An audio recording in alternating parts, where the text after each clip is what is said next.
Happy Thursday. Happy opening day. Welcome to the Wolff Den. I'm Matt Wolff, CEO and founder of Ticket Time Machine. The Wolff Den is presented by Win Again Academy. Mark Moyer doing some great things with his networking events. Check out winagainacademy.com for more information. Today we have Randall Thompson of Dugout Mugs. Randall, welcome to the show today. What's up, Matt? Just enjoying some baseball and some sports, seeing fans in the stands, which I think is exciting and anxious and a lot of feelings, watching this stuff. But glad to have you here. A great guest for opening day, certainly with what you guys do. So for those who don't know, tell everybody who you are and what you do. Mm-hmm. Yeah, Dugout. Well, thanks for having us. It's Dugout Mugs. We have a new mission and vision statement. I haven't quite got it down. I don't quite have it memorized yet, so I'm not going to try to say it and butcher it. But does that mean it's too long if you can't memorize it, or I don't know? I mean, it's fresh. It's very, very fresh. So it's just I don't have it in the memory quite yet. But ultimately, what we do is we create unique baseball gifts for people within the baseball community. We take the barrel of a baseball bat, we convert it into a drinking mug. We do the same thing with the knob of a baseball bat. We turn that into a shot glass. And then we also create a mini baseball bat wine glass. So just really unique baseball gifts that baseball fans typically love. So the first question my friend asked when I told him you were coming on the show, and I'm like, I don't know, I'll ask him. Are these used bats? I assume it's not, right? No. It's manufactured a new bat and then cut, or is it manufactured as the bat? Yeah, it's manufactured as a barrel. The initial idea started out as converting broken bats into drinking mugs. And then when you start getting to a certain scale, you realize that that's just not something that's going to be sustainable. So yeah, it's not actual game used bats. It's the same billets that make bats that we turn into barrels. But it's also not, I make a bat and then I cut it to what it is. It's just making these pieces. Like I can make 1,000 bats and then take it. I chop the bottom off. Here's a shot glass. I chop the top off. I make that, but that's not what it is either, right? No, it's not. No. We use our processes to conserve the most wood possible. It's not like we're building out a full bat and then dissecting it, so to speak. Yeah, that reminds me of I'm a big Seinfeld fan. So when they were taking the muffins off the top, and they're like, "We don't want to throw these away. Let's see if we can." and then nobody wanted them. It's a great idea. I can tell you, I bought my brother one of these for Father's Day. My brother is a big Yankees fan, but I got him a picture of his kids on it for Father's Day. So we went the picture route instead of the team logo route. Mm-hmm. But tell us how did you even get into this? How did it start? The story behind it. Right. And we'll get into, I guess, your background. Yeah, the very condensed version of the story is I grew up playing the game of baseball. Got up to the point of signing a professional contract with the Blue Jays. Got released almost immediately after I signed. I only got to play for a season and in a spring training, and then they told me to get lost. After that, kind of doing some soul searching, and I came across a baseball bat barrel just lying in a college baseball dugout. I was a pitching coach at Florida Tech over in Melbourne, Florida, D2 college. The recruiting coordinator / hitting coach was cutting baseball bats in half, creating his own training tool.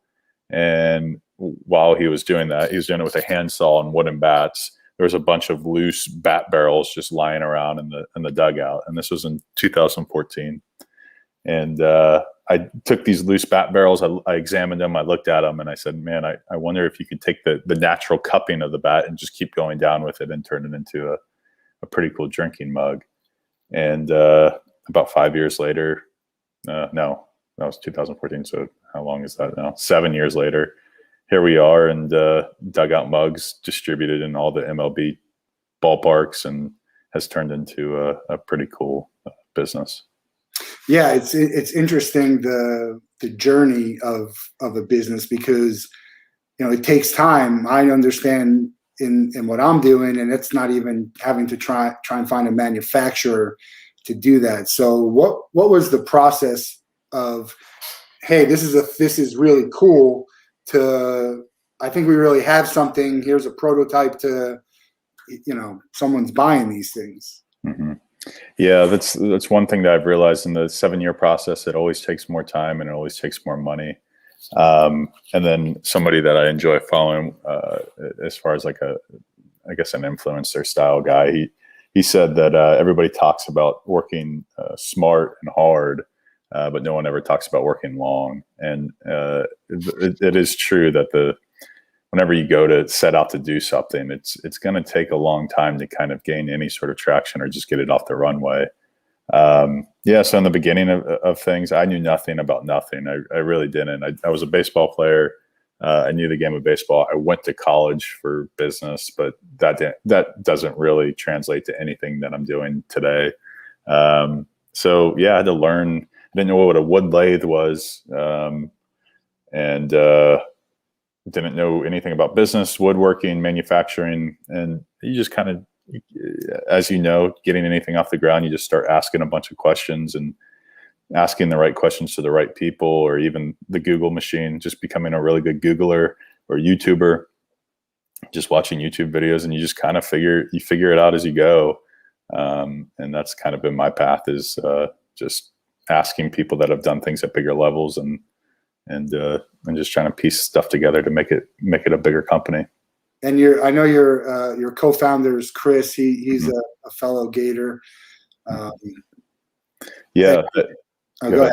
No, I was just going to say that Chris was a critical part to the whole growth of this company as well. He's a 13 or 14-year entrepreneur, and he sold a bunch of stuff online. And so we linked up pretty early in the process of me getting Dugout Mugs off the ground. And he has sped up my learning curve and also the growth of the company in a big way. And have you had outside investors? Was there a Shark Tank type thing, or just you guys were able to bootstrap it? Yeah, we blessed in a sense of a majority of our sales are online, so you're turning money pretty quickly, and we haven't had to take on outside investment, and we've bootstrapped the whole thing. It essentially. This all started with me working a full-time job and funneling money from that full-time job back into Dugout Mugs.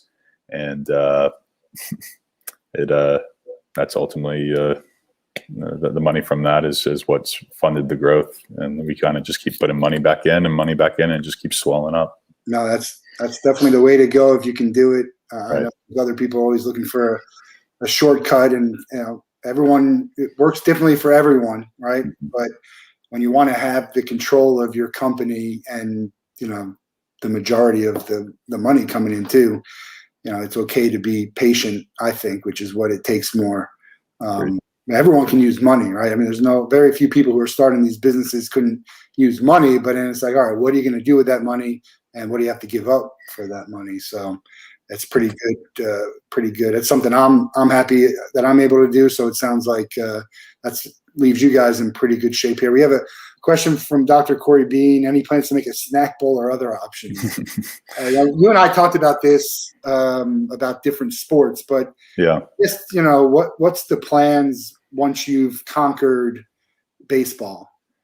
So to the bowl side of things, we've thrown around the idea of a baseball. I don't know, maybe, but yeah, and we did discuss this.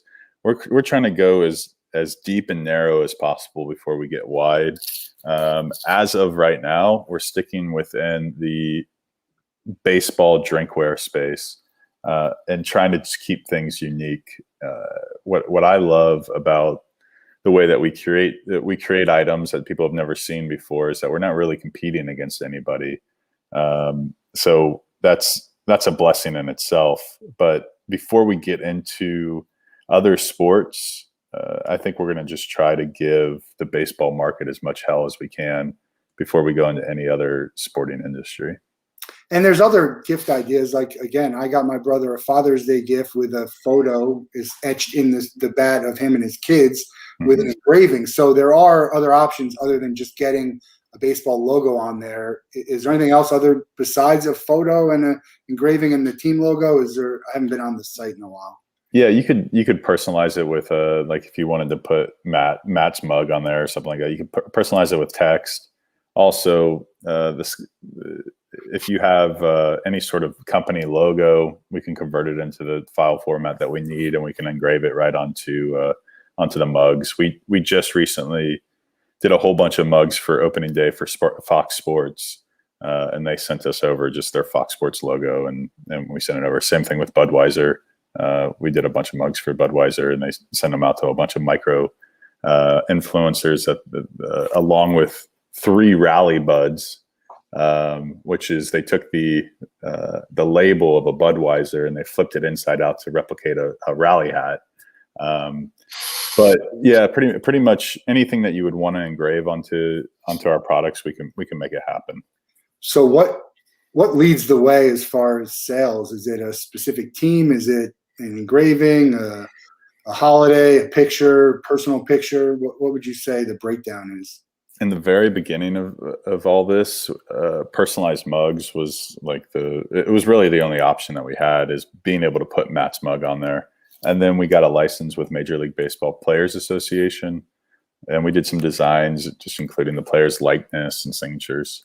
And that led the way in our sales. And then 2018, so almost like 3-ish years ago, we got a license with Major League Baseball. And by far, our biggest revenue generator is Major League Baseball licensed stuff online. So taking a Yankees mug and showing that Yankees dugout mug to a Yankees fan through a Facebook, Instagram, Pinterest, or Google ad is the majority of where our revenue comes from.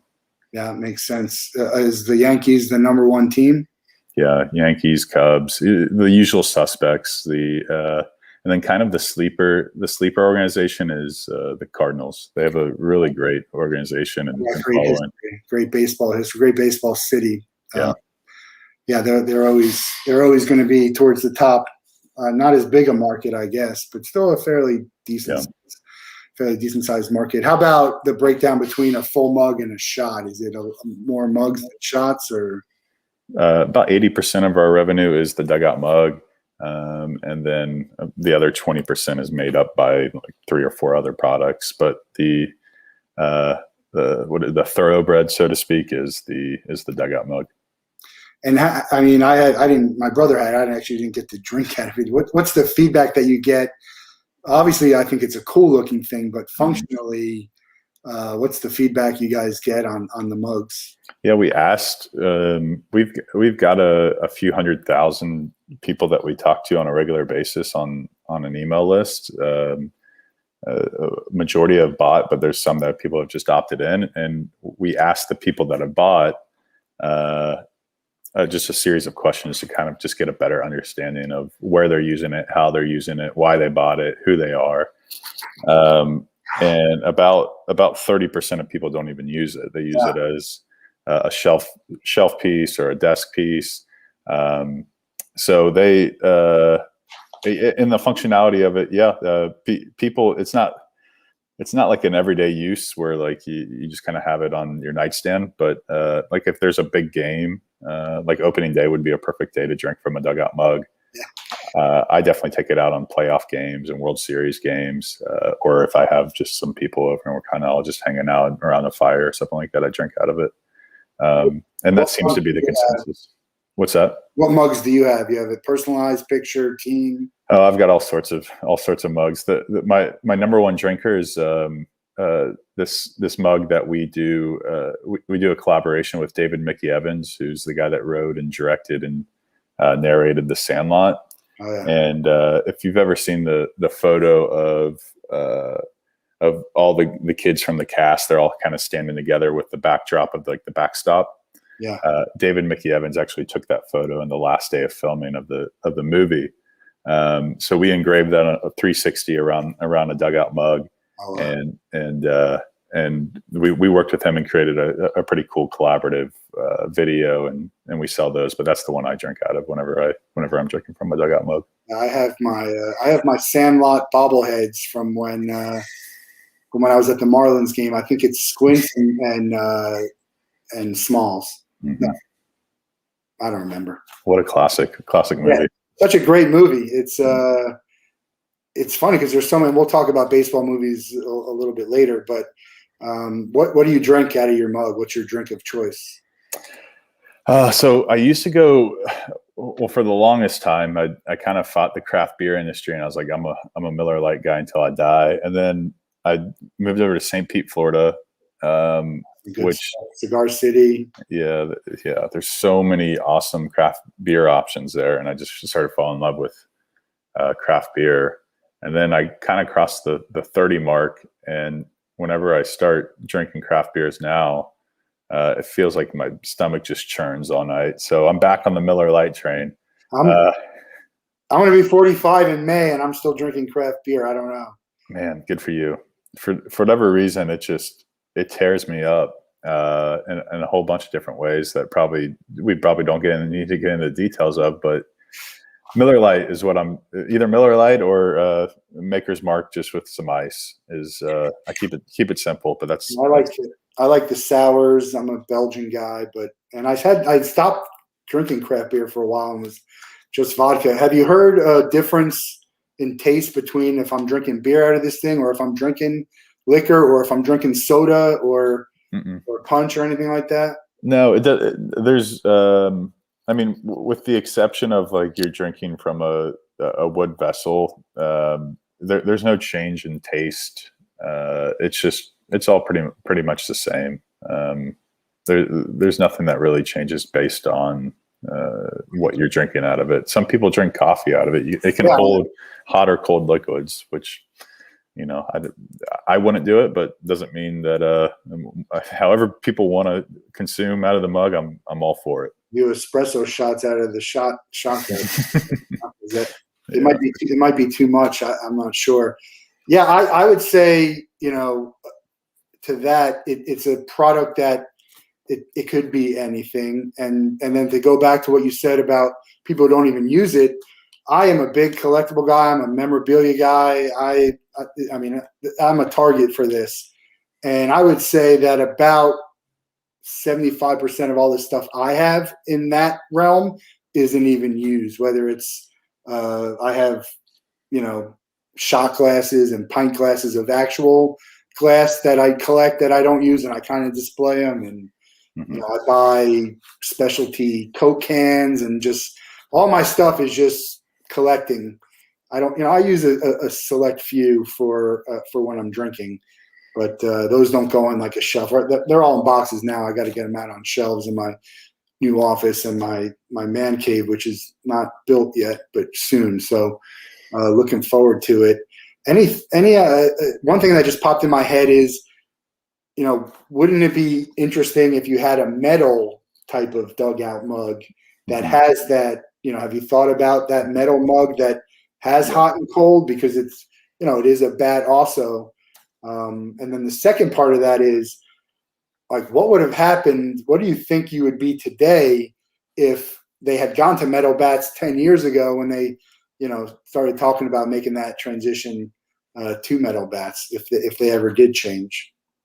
Yeah. To the metal bat side of things, sit tight. It's something we've been working on for about a year. I think it's going to change the dynamic of the company in a really big way. I think it has an opportunity to do. I think it's going to grow our company a bunch. But yeah, sit tight. Probably around Father's Day of this year, there should be something that shows up.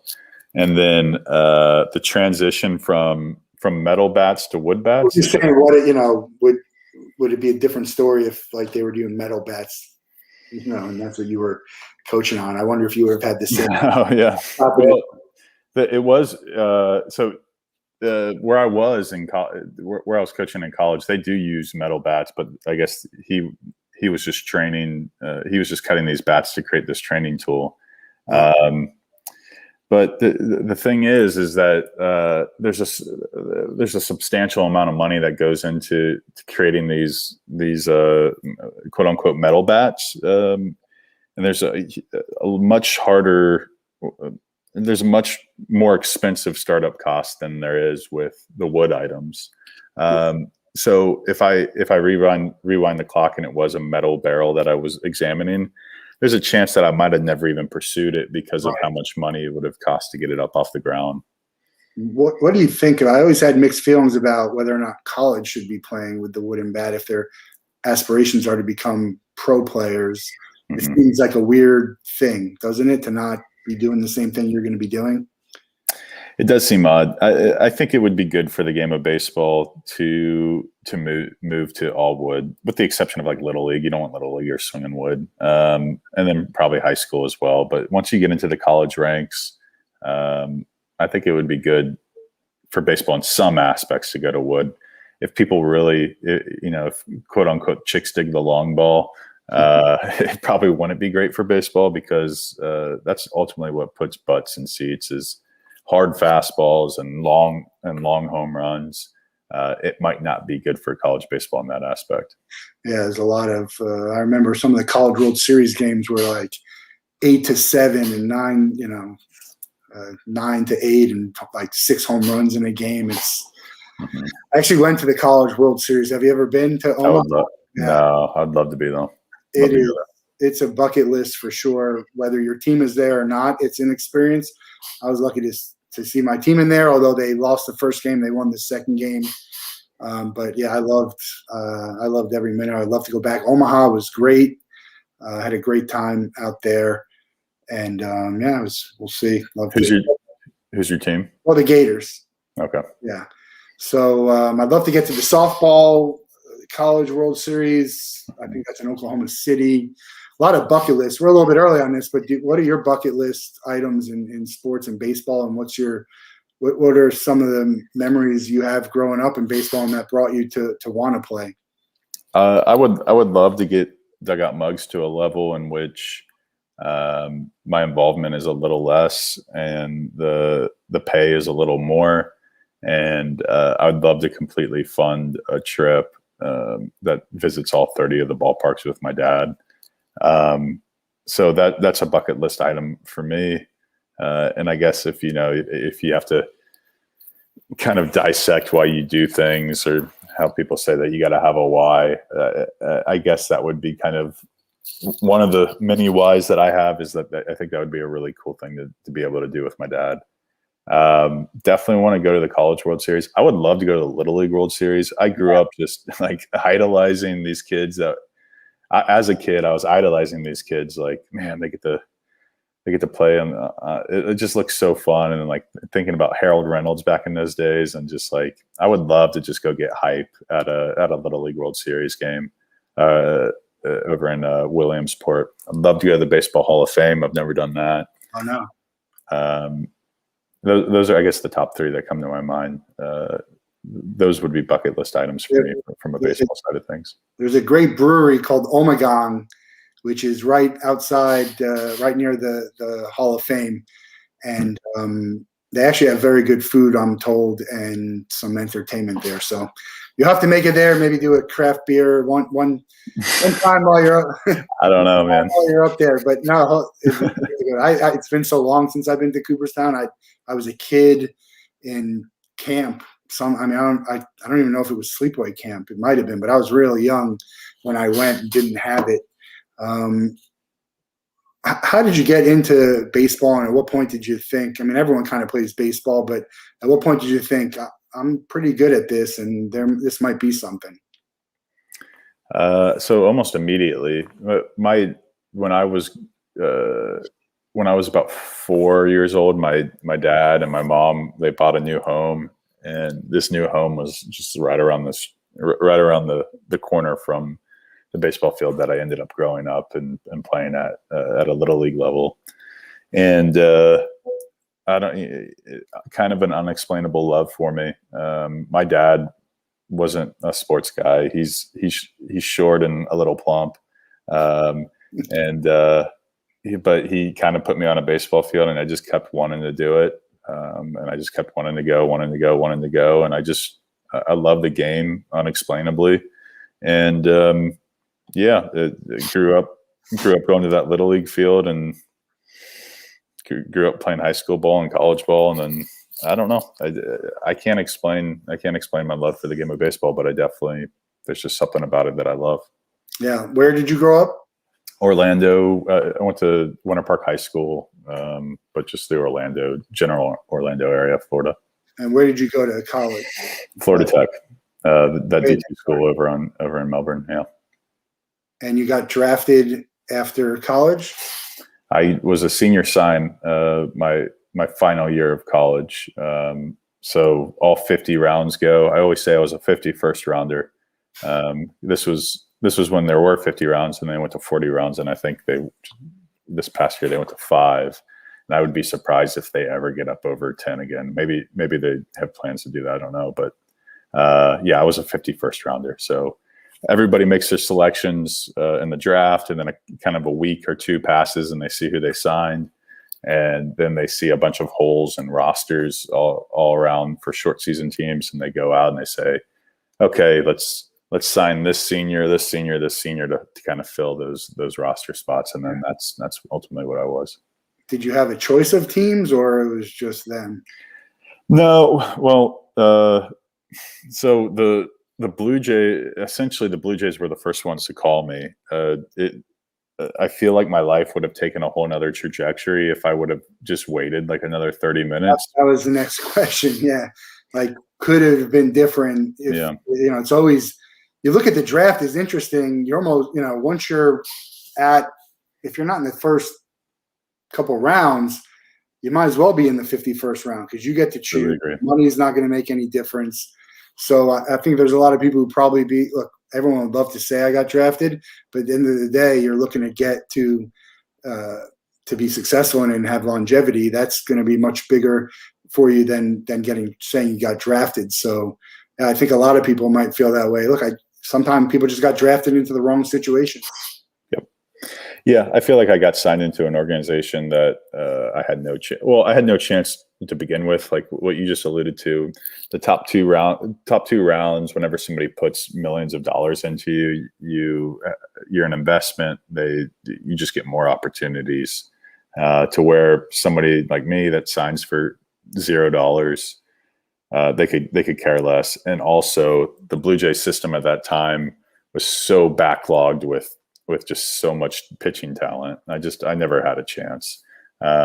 But you never know. Like the White Sox, shortly after I signed with the Blue Jays, asked for me to sign without knowing that I signed with the Blue Jays. If I would have signed with the White Sox, could have my situation looked different? Probably.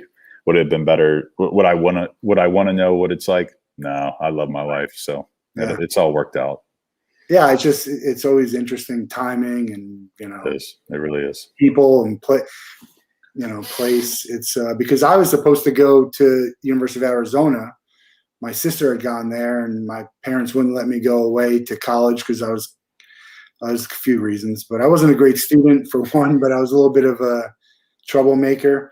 Mm-hmm. And so I ended up going to community school for a year and then down to Florida, and my life would be ridiculously different if I had gone out to Arizona, because I probably would have graduated and then moved back out to Arizona from New Jersey. So it's, not meeting the same people. So I think the people who would want to know are the people who are generally not satisfied with their life, I would think, right? I mean, if you wanted to figure out what would it be, or that would be my feeling, I guess. Right. Yeah. You can draw all sorts of conclusions of what your life could have been, but it's, I love where I'm at. So it is what it is. But one thing for me is, and you touched on it a little bit, over the years, I've had so many ideas of things that I would do and would be a great business and for the most part, I never went through with it for a few reasons. I was a little bit lazy back in the day.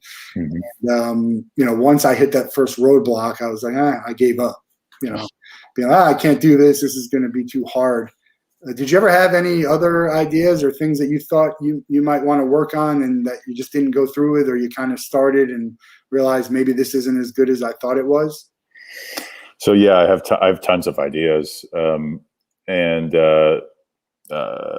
this is the first idea that I've ever pursued, and the reason why if you back all this up, I was in a situation in life that I was kind of looking in the mirror and saying, like, what the hell is my life?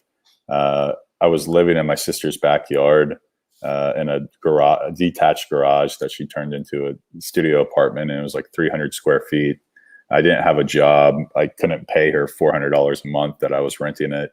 And I was like, what the hell is this? So What were you? You were 20s? I was 25. Yeah. Still And, yeah, I know, it's still early. And so I kind of looked at it all, and I knew that I wanted to be entrepreneurial. I knew I definitely wanted to be creative. So I reached in my back pocket, and this was in 2015. So about a year after I had the idea for the Dugout Mug, I reached into my back pocket, not literally, but, and I started thinking about all the ideas that I've had in my past. And I'm like, okay, if I could pursue any of these ideas, which one seems simple enough that I could actually do? And the Dugout Mug, or the barrel of a baseball bat drinking mug, just seems simple enough that, like, yeah, I could put a hole in a bat and turn it into a mug. Why not? And so that's kind of where the whole birth of this came from. And also, the reason why I think it's worked for me is I was working from like ground -100, and I just wanted to climb myself out of it so badly that I kind of just stuck with it. No, I mean, look, people get backed into a corner and they figure it out. I've always had that feeling, even when I was in the situation you were at, where I'm like, what the hell am I doing? I haven't had a job worth putting on my resume. I can barely pay my bills. And I just always had that feeling that I was going to be okay. I'll find and be able to do whatever I need to. So it's good to have that type of confidence, and it's just a good feeling to have, because understanding that it's a big risk for you to do what you did, even if you're not even talking about money, just talking about time, the time it takes to do that. And it's not a certainty. So it's a huge risk. And I encourage everyone to take that risk. Yeah. I'm not me to spend someone's money, but to take that risk if you can, because, regrets, everyone talks about the stuff that they regret. I think it's interesting. What do you think? I think more people regret the things that they didn't do than the things that they did do. What do you think about that? Of course, but I only operate based off of observation. I think I'm blessed in a sense that I don't really look back and regret anything, because I know that everything that has happened is set up to where I am right now, and I love where I'm at right now. But I would definitely say that there's probably people that look back all the time and say, why didn't I take that chance? And really, it's just based out of fear that it's not going to work, or maybe afraid of the way people are going to perceive you for trying to pursue something like that. And ultimately, what everybody needs to realize is everybody else is just in their own head. They really don't give a shit what you're doing. So you might as well just kind of just pursue what you want to pursue and just go for it. Yeah, I mean, at the end of the day, it started the way you did it. I mean, you got to look yourself in the mirror and be like, hey, am I okay with this? Is this who I want to be or where I want to be? And then that's fine. I don't need everyone to think I'm going to be successful. I just need them to not get in my way. I think essentially, we love cheerleaders, right? You love people cheering you on and giving you stuff, but it also has to be genuine, not someone who just, like, your mom telling you how good you are or how good looking you are as a kid, and then you go out into the world and everyone's calling you ugly. Right. That's not helpful to me.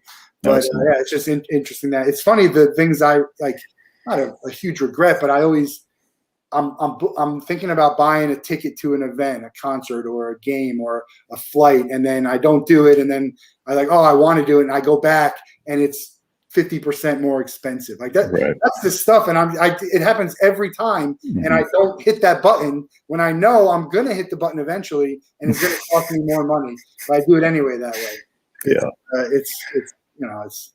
That's the definition of insanity, right? I don't know. Yeah, I can relate to that. I understand what you're saying. One thing I wanted to talk to you about, because my friend Jonathan, who he was at the event the other night, Mark's event with the baseball, we talked about casual dress, and I know you had posted that thing about, it was you who posted about the flip-flops, right? Walking around. So I told him, I said, look, I'm going to wear a T-shirt when I come on to this show, and if I'm going into a business meeting, I wore my first business meeting with a college, I went in a ticket time machine shirt and shorts, because that's what we are. So, right.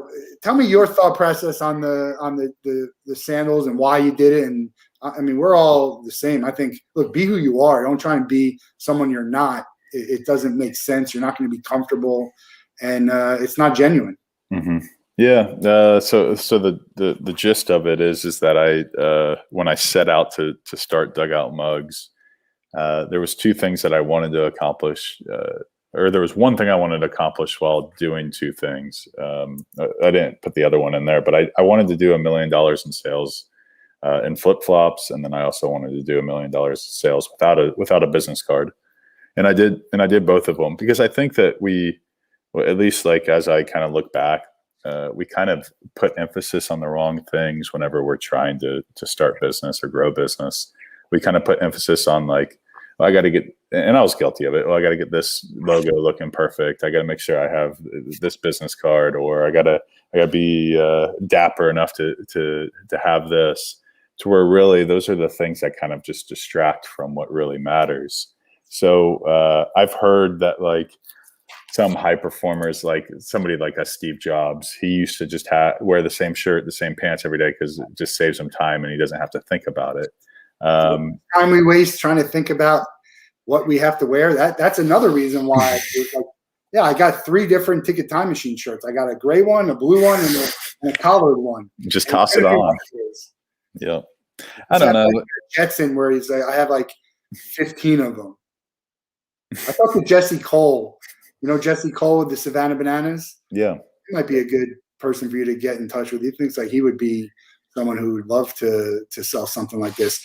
I asked him how many yellow tuxes he has. He's like 7, one for every day of the week. Good enough, right? Yeah, he's doing some unique stuff with the Savannah Bananas. He's pushing the envelope, I guess. He's kind of just doing whatever the hell he wants to do, and he's not really. I mean, that's a perfect example of somebody just doing whatever the hell he wants and not really caring what everybody else thinks, and creating waves in the baseball space, and people are interested in it. People are talking about it. So whatever he's doing, he's doing a great job with it. I mean, he's in a little bit of a unique situation because he's minor league and it's not like farm system, so he's got a little bit of leeway to have that. But minor league baseball has always been entertainment. I mean, I'm not going to minor league baseball to for the most part to see my team win every game, and because half of them are gone if they do. I want to show you one thing. I thought I had it on my desk. Oh, I do have it on my desk. It's over here. These are speaking of business cards, I did this thing, which is like, an actual ticket size for a business card. And then Topps lets you create your own. So I created my own business card. That's really neat. That I give to people. Something that just, something different to remember, and something that maybe they won't throw out because they think it's cool. But yeah, I mean, I got to imagine that the flip flops are harder than a business card without doing it with a business card. And then you realize like people don't understand that 1 million in sales is great, but like it's not $1 million in your pocket. So it's like, right. That's just the surface of like, great, I sold $1 million. I was just talking about this with my friend Frank. He's like, well, these people want to know that your revenue is X. I'm like, well, who cares about revenue? Yeah. I mean, I could do $10 million in revenue and only earn, $20,000 in profit. It's very, it's possible to do that. People who operate on thin margins. So or negative 100,000. Yeah, sure. Look, there's leagues out there and teams that are operating in negative, and they're fine with it. They're actually okay with it because at the end of the day, it's really just funny math. I mean, you can move some of that. Look, if you're failing terribly, it's kind of hard to hide it. But there's ways of fudging those numbers not in an illegal way. Just I always talk about looking at the glass half full or half empty. I mean, they're both right. Sure. They're both looking at the same thing in a different way and spinning it in a different way. Some of that, I guess, is maybe attitude or not. I don't remember on the website, was there any merchandise, Dugout Mugs? You envision people wanting to wear a Dugout Mugs hat or shirt or flip-flops or like, I know we're doing narrow, but it's still once you have the point where people want to buy that, then that you've branded yourself well, and it's, kind of like the cool thing to do. Yeah, we have Dugout Mugs hats. There's nothing unique about them, but it's just branded with our logo. And then we took T-shirts that have bottle openers that are sewn into the bottom of them. Oh yeah. And then we just put our logo on those. Nothing too crazy. My friend uses the sandal that has the bottle opener. I'm like, oh, you want to put your bottom of your foot on the right can that you're drinking? Does that? Yeah. It's better than the I've seen those. Foot, right? I guess, I don't know. Is it better to have like the bottom of your foot on it where you take that off? I have no idea. I don't know. So I've seen them. You guys had some cool, obviously operating the world in the space you're in, I've seen some cool posts from you guys. You did something with Mariano Rivera, right? Yeah. And Sandlot. So, tell us a little bit about what was your favorite moments of that, and who you'd love to, work. Obviously, everyone. I know it's a dumb question. You asked me, I want to work with everyone, but is there people that be like, hey, man, this is, someone I grew up watching and loving? My bucket list guy probably already got checked off the list. It was Chipper Jones. Okay. I grew up a big Chipper Jones fan, and we ended up working with him in a couple different ways, and then working with the Braves indirectly with him. And Mariano Rivera, the greatest closer of all time. That was a pretty neat thing. We worked with Pete Rose. It's still working with Pete Rose, which is pretty neat. Man, I don't know. I grew up kind of undersized, and I idolized David Eckstein.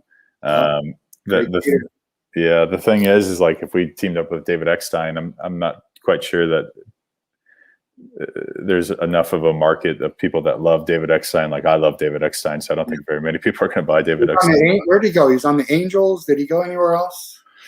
I was a fan of his in the Angels in the early 2000s, and I feel like he might have wound up with the Cardinals at some point, but I might be off with that. I'm trying to remember. Yeah, I remember following some, I love Pete Alonso. I got a Pete Alonso autograph with him and Tebow when they played in a minor league game. That's cool. He's one of my favorite, obviously being a Gator, but and it's funny, I thought that Tebow, you go for Tebow, and I didn't realize Alonso was playing on the team at the time. And he's going to end up being a much bigger draw than Tebow is, possibly having them both. What about collectibles and memorabilia? What do you have that's like what's your favorite and what's your most valuable? I don't have any of that stuff, to be honest with you. Chris collects a whole bunch of stuff, and he helps me out by whenever he gets something signed, or whenever he's structuring different types of deals, he'll work in where I'll get Pete Rose signed stuff and Mariano Rivera signed stuff, Pudge Rodriguez signed stuff. But I think okay, so I take that back. Here's something that's really, really, really neat, in my opinion, is David Mickey Evans, the guy that wrote The Sandlot. We did that mug in collaboration with him. We filmed a commercial with him, and he wrote a script for the commercial.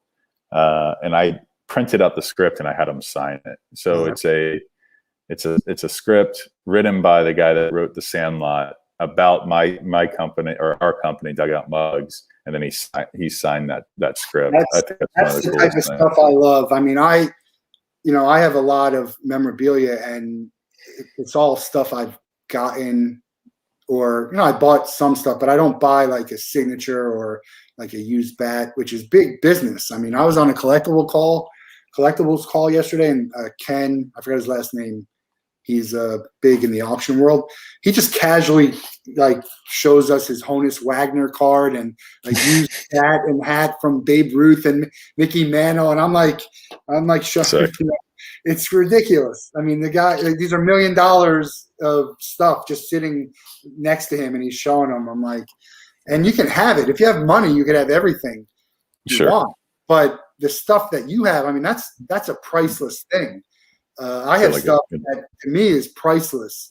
I talk about the baseballs that my dad gave down to me, which he's no longer around, but it's got two of them have Jackie Robinson, and that's priceless to me. You'd have to. I always say this: short of you giving me life-changing money, I would never get rid of it. Like, and I'm talking about like $5 million, which no one's going to pay for them because it's not worth that. But it's just crazy to me that this stuff becomes such a valuable thing for people to buy if you haven't had it, or you weren't there, or you're not really connected to it. But look, everyone's got their thing, right? They're racing digital horses these days. My friend Oishik is. Have you heard of this? The digital horse? Yeah, I saw that. Oh yeah, you were with it.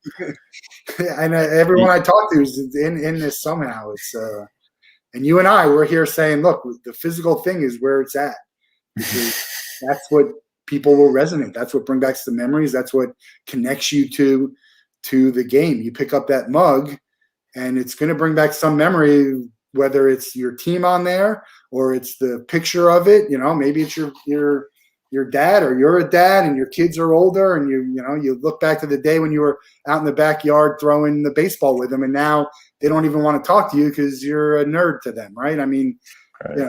Who knows what? But it's all about the memories, and for me, the physical is always going to be better than because the stuff that I can't touch is all here anyway.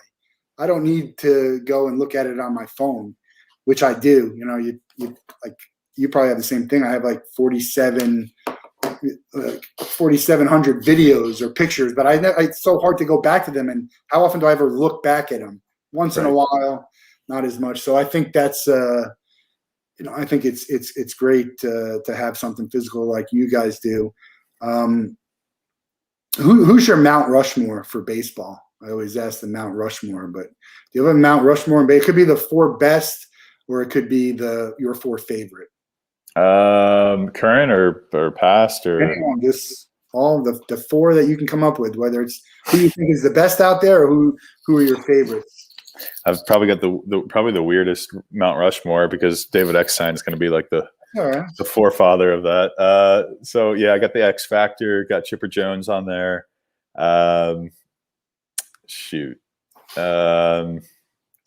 Probably throw Mark Grace into the mix. And probably Ken Griffey Jr. Yeah, Junior's on my Mount Rushmore for all of sports, not just baseball. He's got to be. Yeah, unbelievable athlete, and just it's incredible. The whole father-son thing. Did you see in the NBA? There were like 3 Antetokounmpos on the court at the same time the other day. No, I didn't see that. That's insane. You're going to see the balls. There'll probably be 3 maybe on the court, but that was crazy to have that kind of lineage in a family, and to make it. I mean, I guess in some ways they're built for it, but it's still so difficult to get there. People don't understand how difficult it is. Baseball a little bit easier than basketball, right? Because you have 12, 13 people on a roster in basketball, but here, my friend says he was told he looks like Mark Grace. Brent's he's a big memorabilia guy too, but for the Gators, we're Gator buddies. What about baseball movies? There's so many great ones. Do you have favorites that you watch? Obviously, maybe the one for your hat. Yeah, Bull Durham's a good baseball movie. I for some reason, when I was a kid, I used to put the movie Rookie of the Year into my VHS player every single night before going to bed. The Twins? Cubs. He goes and plays for the Cubs. A 12-year-old that plays for the Cubs. The Cubs? Why do I have the Twins? Maybe they played the Twins. I have the Twins in my mind. You're thinking of Little Big League. That's where he manages the Twins. Okay. But for whatever reason, I would just put that movie in, and I just knew every word by heart. And then it resurfaced later in my life in college, on a bus trip. Somebody put Rookie of the Year into the DVD player, and we were watching it on the bus, and then everybody thought it was hilarious, and we quoted it all throughout college. So Probably not the most popular pick, but rookie of the year. I mean, so corny, but great. So like when he puts the ball down and he's edging it to run. I mean, no one's ever going to do that. And then he does like the Eufus pitch. It was all those movies are good. Even the kids. I look at movies like Angels in the Outfield. I thought that was a really entertaining movie. The other ones that are outrageous, like Major League and so many good. I think there's more good baseball movies than anything out there. Field of Dreams is one of my favorite movies of any kind. I love that movie. And I was rooting for The Pitch. Did you ever see The Pitch on I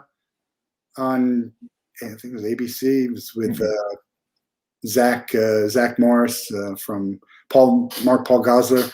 Is a female that pitches with, I think it was the Dodgers, and she gets called up to the big leagues, and she's pretty good. I wonder, I mean, is there ever going to be someone good enough to play in the majors, or is there someone who's going to say, I want to play baseball and not softball and get to a higher level? Yeah, at some point. Yeah, I think so. Yeah, at some point. It'll be I mean, it'll take the sports world by storm, but yeah, I think at some point it'll happen. Yeah, it's interesting because it's very similar, but it's very different too. The game of softball, and from what I know, even from back in the day, there were girls playing in little league with the guys instead of playing softball because it's a different game. If you want to play baseball, not softball, and it's funny now that the older we get, you go start playing softball leagues. Right? There's very few social baseball leagues. It's all softball with all these old guys, and we see these guys are like not very athletic, and they're hitting the ball over the fence all the time, and it's shortly after I got released, I played in adult softball league. I was living in Jensen Beach, Florida, and it was such a shit show. Just so many dudes just burning weed in the parking lot and just hammering beers. And then we played in the semi-final. I don't know. So we got to the playoffs, and we used to all go to this place called Lefty's Bar after the games. They have Lefty's down here. I'm in South Florida. So that's Jensen Beach is just north of you. So it probably trickles down. And this shoving match just started breaking out between our manager and the other manager of the other team. Yeah, I was at the bar, and I was like, "Hey, what?" That was post game. Post game, yeah. And I was like, "Hey, what the heck is going on here?" And yeah, he said that he's going to win the championship. We're going to win the championship, and I was just like, "All right, I'm never doing this ever again." Just a fight breaking out at Lefty's Bar over a slow pitch softball. So. I stopped baseball after middle school. I played on my middle school team. I broke my wrist, and then all of a sudden I couldn't do anything but hit grounders to third. But when I played softball, I usually play outfield. And then one time they needed me to play third base, and I was like scared shitless. How fast these guys hit that ball. I'm like, you don't want me at third base. I'm not. I think I closed my eyes and stopped the ball once, and that was it. I'm like, oh, guys, I'm not playing third. You're crazy. You got to be like a really good in the field to play third base in softball with how fast those things are going. You really do. I'd rather run around the outfield and try and chase the ball all around. That's for me. How about travel? We'd like to do some quick hitters here at the end. What's your favorite place you've been, and what's some place that you haven't been? And that could be sports or non-sports. I assume you're probably starting to travel a little bit more as you have to meet with some of these people. Yeah, non-sports related. A couple of years ago, my wife and I went to Iceland, and that was it's one big loop around Iceland, one road, and you kind of just start at the airport, and we started just driving south, the south rim of it. And every few miles, I was just like, what is this place? So non-sports related travel, Iceland was incredible. And the Northern Lights? We didn't see the Northern Lights. We weren't there during that time of the year, and that's on the northern rim of it. Supposedly, we went through the southern side, and it was in the summer months, so we didn't see the Northern Lights. Yeah, so I went to Ireland with my sister, and she didn't want to drive and I did. So we went to do a bus tour, went to the cliffs of Mohair, which is this incredible thing. And we get there with the bus tour and it's foggy. You can't see anything. No, man. Oh, man, sorry. As we're driving away in the bus, Mhm. everything stopped. Sun comes out, perfect views, but we're on the bus on the way back. So again, timing and what choices you make, the fear. The fear was the reason my sister didn't want to do it. Right. I'd love to get back. Ireland was my favorite. How about a place you'd love to go visit? Place I would love to go visit.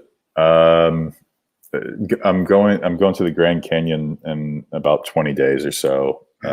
So I'm really intrigued to see that. And we're going to Sedona, Arizona. So that's where the Pink Jeep tour. Everyone, that's what we did. My friend's going to the Grand Canyon this week. I don't remember much about it, but I remember being in jeans and it was like 100 and something degrees. Are you guys going hiking or tubing or rafting? Do you know? Yeah. We're gonna hike. I don't know. My wife's planned it. For the most part, I'm just along for the ride. Speaking of travel, any plans? Is this something that could go international in the baseball world? Is it started? Are you working on it? Yeah, it's started. I think collectively, and other than the U.S., I think we're in like 5 or 6 other countries. But yeah, Japan's the second largest baseball market in the world. So maybe at some point, but I think that goes back into the deep and narrow conversation of just like trying to get as deep as possible in the U.S. market before getting too wide in other countries. I've been lucky. I saw a soccer game in Germany, and I saw a baseball game, a pro baseball game when we were in Japan, which was really a sight. It was pretty awesome to go to. So highly recommend if anyone can get out there to do that. The last question I always ask everyone, you got one person, you can hang out with them for 24 hours. They have to be living and you can't be related to them. Who are you going to pick and what are you guys going to do? I'm probably going to drink bourbon with Matthew McConaughey. Matthew McConaughey. I'm surprised we haven't heard him yet.